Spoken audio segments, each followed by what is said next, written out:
Hello Singapore and welcome to the show. Where we bring you up to date with what's happening in Singapore now. Evelyn, so what's been going on lately?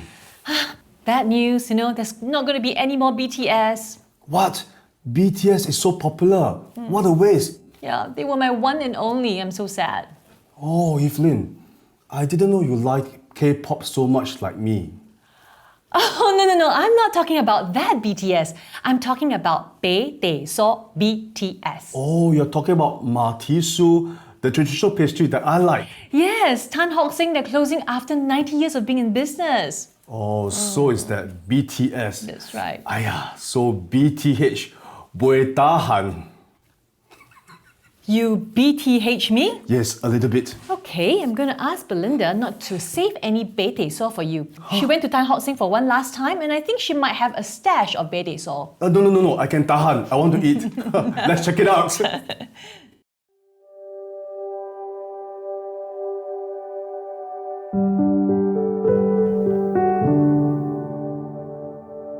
In a few weeks' time, the iconic Tan Hock Seng confectionery here at Far East Square will be permanently closed. The closing marks another chapter in Singapore's history, as the confectionery, which has been around for 90 years, was ingrained in the childhood of many Singaporeans.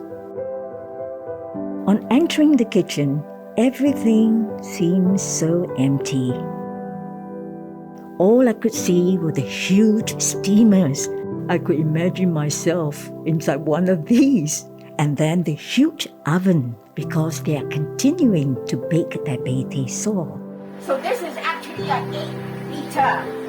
And the machine which you saw lately, which is just like by turning out your noodles or spaghetti, is this one. It's so old. It was started by Mr. Tan Thiam in 1931, and it is now run by his grandson, Mr. Tan Boon Chai. Back in the 60s, when I returned home from school, I would pass by this bakery every day, hoping to get my favorite Bei Tei So. The years have flown by so quickly, 60 years on, and here I am, back at Tan Hock Seng, talking to Mr. Tan Boon Chai about the impending closure of his shop. How do you feel yourself? Things have to be too sad, but we have to close it because I'm going to retire after 90 years. So come here. At present moment, my children is not interested. So maybe another 2 years, maybe he feel he likes to do it. Then I will come out again and continue doing that. Due to changes in lifestyles and tastes, Singaporean pastries like those made by Tan Hock Seng Bakery have fallen out of favor over the years as people became more conscious of their sugar intake. Rising costs also play a part.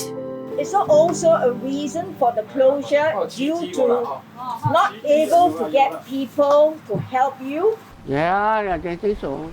A bit of that, because of the worker problem also, and the renter problem also. This is the thing. A lot of problems coming. But there were many customers, both young and old, who were sad to see Tan Hock Seng go. I've been visiting this place since I was young. They were from Old Street before, and then they moved over here. But since then, I've become regularly also for their Bei Tei So, their pong pia, their tau sam pia is really must try. After they close, I don't think there's much places selling such traditional food anymore. We like the food, right? We've been eating since young, so of course we'll miss it. Those traditional biscuits, traditional stuff is getting lesser and lesser. I think we should do something to preserve them. Do you intend to share your recipes with some other people if they want to, let's say, start a shop on their own? Yeah, if they're interested in my shop, we will sell the company to them. One thing, then we will teach them all my recipe to them, to ask them to continue with my name, Tan Hock Seng.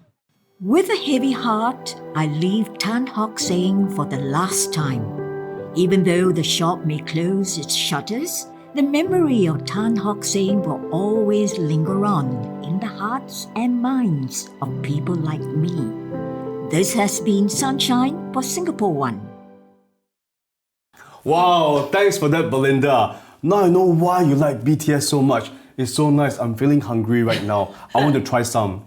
It's a real pity. I grew up eating them and it's so sad to see the bakery go. Yes, Evelyn, come to think of it, they've been open since our grandparents' days, and it's such a pity they're not able to carry on. This tradition of making pastries may be lost forever.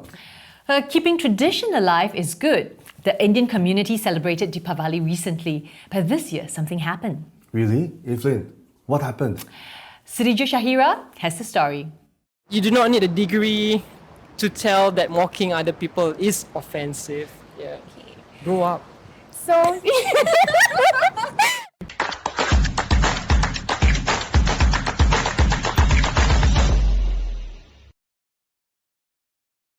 So Diwali just ended, and what was supposed to be a joyous festival of lights turned out to be something that caused a lot of unhappiness and uneasiness among people. So I'm sure you've seen the videos of those girls wishing you a happy Deepavali circulating around the internet, all in the name of fun. And you've also seen the pictures of the family who are celebrating Deepavali with the firecrackers getting eggs thrown at them. So today, my CityJos and I are gonna hit the streets to ask people what they think of this. So let's find out. So the throwing eggs, right? Why do you think someone threw eggs at them? I believe they do not respect what they are doing. Maybe they could just hate us. They find us maybe like playing firecrackers annoying. Yeah. I think the perpetrator is being immature, insensitive and disrespectful towards someone's important festival events. I think it's very disrespectful and personally it's racist. My thoughts really go out to the people that had to face that. So what kind of consequences do you think these people should get for throwing eggs at someone? To be honest, I feel like no matter, because personally me also, I've also like faced a lot of things like this also. Community service within the Indian organizations. Yeah, so that he can get a better understanding of that of that certain community to promote tolerance, because you can't have tolerance if you do not have understanding. Some kind of punishment for sure, like some police action. Like here, the government says that they believe in racial harmony and everything, but then when one side does it, it's a heavy penalty. Yeah. But then when the majority side does it, it's nothing. Karma is karma. So what goes around comes around. Yeah. I just feel like we should just be patient with it. So have you guys seen the video of the F45 woman? Yep, Yes, we've watched yes. it. Yes, Okay. we've seen it. Do you think these women were being offensive in their video? Yes, because I think mocking other people's cultures are offensive no matter what the act is. They could just say it normally. Yeah. I feel like them shaking the head a bit is like a bit too much. Yeah. I mean, I appreciate them saying happy Deepavali and laughing away. Okay, that's normal. But like shaking of head and making kind of fun of it, I feel like it's a bit too much lah. I think they are trying to have fun, but at the same time not being sensitive to the people celebrating the festival. You do not need a degree to tell that mocking other people is offensive. Yeah. Grow up. So normally when things like this happen, right, and then what happens after is they will give an apology letter. Yeah. Do you think that kind of apology is enough? I think maybe they're just saying sorry for the sake of saying it. It didn't seem very sincere or genuine. They were ignorant in the first place. Yeah. So the social media people who responded kind of educated them. So I think it is still a needed gesture, and it kind of helps because they get educated. Yeah. So last question, do you think Singaporeans are becoming more and more culturally insensitive? They get more like racist lah, in my opinion. Like even though they don't mean it, but like in small ways, like maybe shaking the head, it's like stereotyping Indians lah. Yes. Yeah. To me, it's like very like racist lah. There are a few that still are not aware on how to be sensitive to others till this date, which is kind of alarming because Singapore has been a country that is multiracial from the very beginning. Yeah. So the fact that we still have to fight for our rights as minorities, I think it's a very sad thing. I feel like this generation people nowadays, they don't really care about being culturally cohesive together. They just care about their own race and their own problems, to be honest. So I feel like, it is becoming a bit insensitive. Well, Singapore, as you know, is a multi-racial country where people of all races and religions come together to live. So racial cohesion and racial harmony is all the more imperative for us to have here. This has been CityJo Syah. I hope we can be united.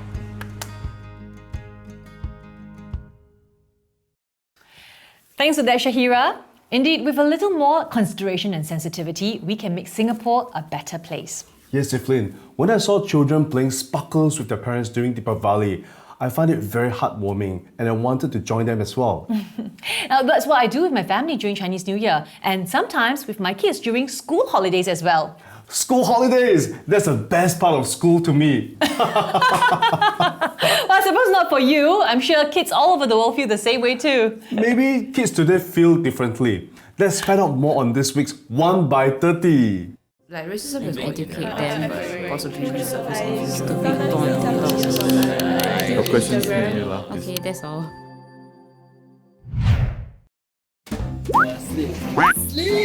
Sleep also. I'm just gonna stay at home and relax, I think. Maybe I'll find a part-time job. And no effect on me because I'm not a student. I want to work and money. I have a lot of homework to do during school holidays, so yeah. Since it's school holidays, traffic will be better, so it's something good lah. Student holiday never affect me much. I still work lor. Visiting my friends and my relatives. I wish to spend time with my parents and make some new stuff. Stay home and play with my siblings. During the holidays, my grandfather's coming over, so yeah, I just want to spend my time with him.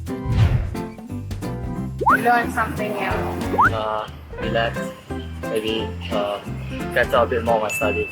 Revise more so I have like a stronger foundation. I want to go and take my driving license. I think that's something I've like not been doing. Study for PSLE next year, get a good grade and go to a good secondary school.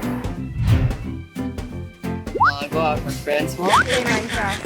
Play game and hang out with my friends. Go out with friends. Play games. I want to go out and see my friends. I want to go volunteering with my best friend. Her name is Deborah. I hope to spend time with some of my friends since we're graduating. Visit some attractions in Singapore like the Wild Wild Wet or Sentosa. So I was planning a trip to Peru to the Machu Picchu. I want to eat and I want to hike. I'm going to Germany to start a new business and I'll be starting it with a few of my friends. I think I'll also spend a lot of time with my family.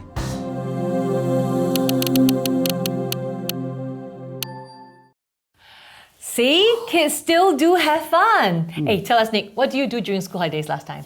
Evelyn, I enjoy doing part-time work during school holidays and earn some extra pocket money and gain experience. You're too serious about life, Nick. Holidays are for having fun. I will wake up late, stay at home, find a good book, and then just chill. But my kids, they're of a different sort. You know, they're very active and I know they want to go out and explore the world and travel. Wow, Evelyn, now that we can't travel, what do you plan to do with them? Well, I've already got all that planned out. Singapore has many good playgrounds and they're cost-free and enjoyable. So that's where my kids are going. Yes, that's a good idea. Playgrounds are definitely a paradise for kids. In our next story, CityJo Abby brings two young kids to explore some unusual playgrounds in Singapore. Let's check it out. Slides, tic-tac-toe, climbing bars. Think every playground in Singapore looks pretty much the same? Well, think again, because today I'm going to bring you to 3 of the most unique playgrounds in Singapore. They are open 24 hours a day and they are free! So it's great for parents to bring their little ones too. Well, I don't have kids of my own, so I'm going to rope in my 2 little nephews instead. Whee!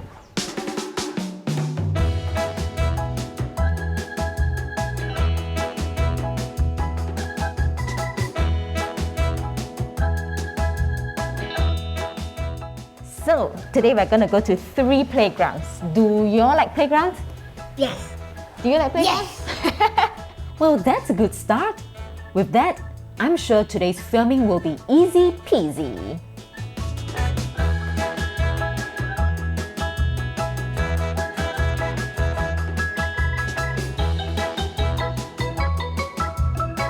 Our first stop is an Alice in Wonderland themed playground at Dawson Vista.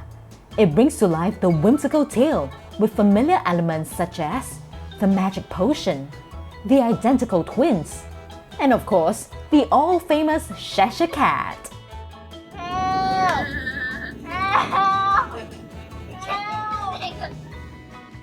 The playground is divided into two main sections, the Mushroom Adventures and the Tree House. There is even a rope bridge for the brave little ones to cross from one side to the other. The kids seemed to have enjoyed themselves, so I'm sure this playground will get a good score from them at the end of the day.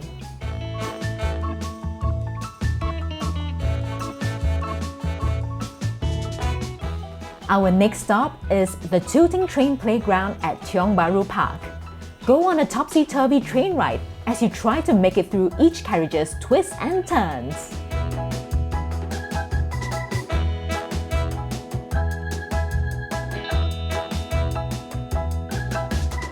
This is one of the few remaining sand playgrounds around, so little ones can unleash their creativity to dig for treasures, create their own railways, or build their very own sand castles. Am I overweight? Am I overweight?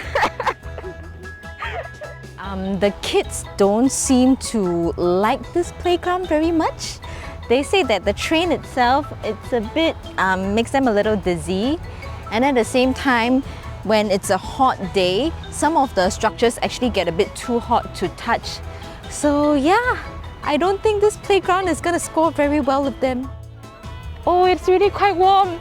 It's really quite warm. Yeah. Last but not least, we are here at the Tampines Green Forest Park, where there is a really tall cargo net playground. This is a challenge not just for the kids, but for adults as well. The kids did have some trouble climbing up, so they opt for another way instead. Problem solving! Good job!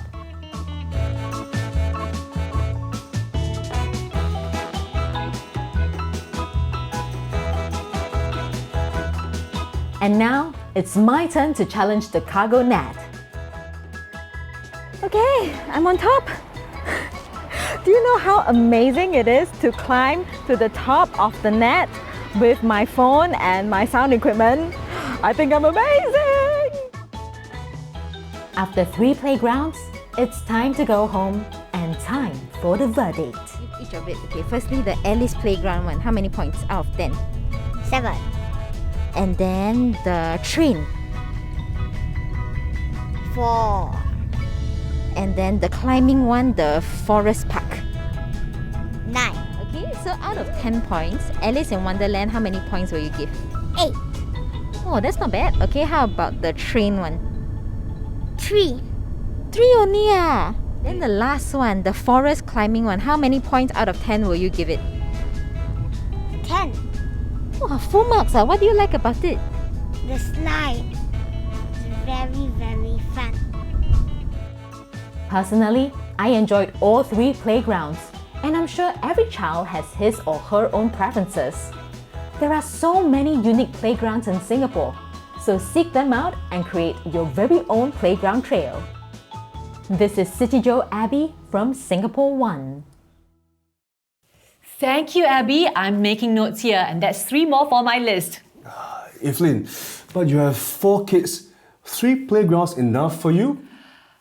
Well, my eldest one is, grown up and she has her own plans, so I think I should be fine. Yeah, all sorted. Looking at these playgrounds really brings back wonderful childhood memories. Hey, Nick, do you want to relive your childhood memories? How about you become my babysitter and then you take my kids to the playground and then I can relax and have a real holiday? Wow, that's a new job for me. I don't mind taking our kids to Pulau Ubin and St. John's Island on Darren's boat. That can be our playground. As long as you promise to take care of my biggest kid, Darren, then I'm fine. Sure. Great, my holiday plans are sorted. So I hope you also will have a good holiday, yeah? Yes, take good care and happy holidays. See you again. Bye. Bye-bye.